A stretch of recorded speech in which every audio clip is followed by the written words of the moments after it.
Absolutely, Fred. I think that window is really the only time, if you look at the election season next year, it's really the only time that the judge could have set a trial without interfering with the election. I think that's the earliest, given that there's the Manhattan trial earlier in the year. You can't have the same defendant on trial in two courtrooms across, halfway across the country at the same time. Yeah. So I think she was trying to balance that. She didn't want this in the middle of, let's say, the Republican convention or in the middle of 60 days before the election, that sort of thing.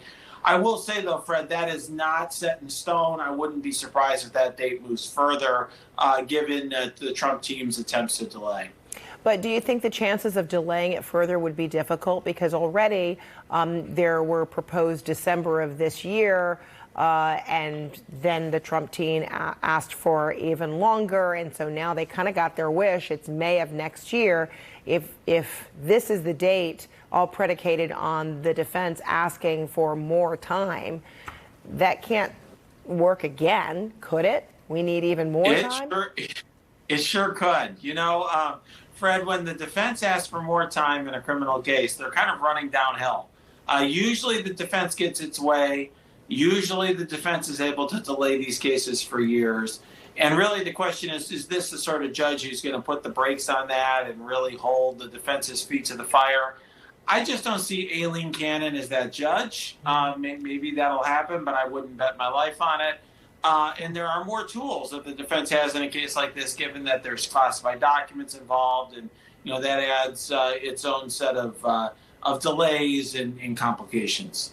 There's a lot going on, and it's understandable if people are getting lost in all of these cases or possible cases, trial dates, etc. You've got the Manhattan DA hush money case, January. We're talking about the Mar-a-Lago, documents trial now set, and then you also now have possible indictments or the case of the overthrowing of, or attempts of overthrowing the election January 6th. How are Trump's attorneys keeping all this together? I mean, clearly he has different teams, and clearly he also has a lot of attorneys who have left, the scene. But how is that further complicating things for the defendant? Great question. Yeah, it's a great question, Fred, because there's even more than you've mentioned. He's got civil trials. He's got, of course, that Eugene Carroll thing going on. Oh, and then there's that. I can't believe I forgot about that one. Yeah, forgot to mention that one. Bonnie Willis, she's hanging in the wings in Georgia. There's a lot going on. What I would say is that I actually think this is a very difficult challenge for Trump's legal team, and there's almost a multiplicative effect. In other words, to use Bonnie Willis as an example, she can really be focused like a laser, her and her team, on how to prove their case in Fulton County.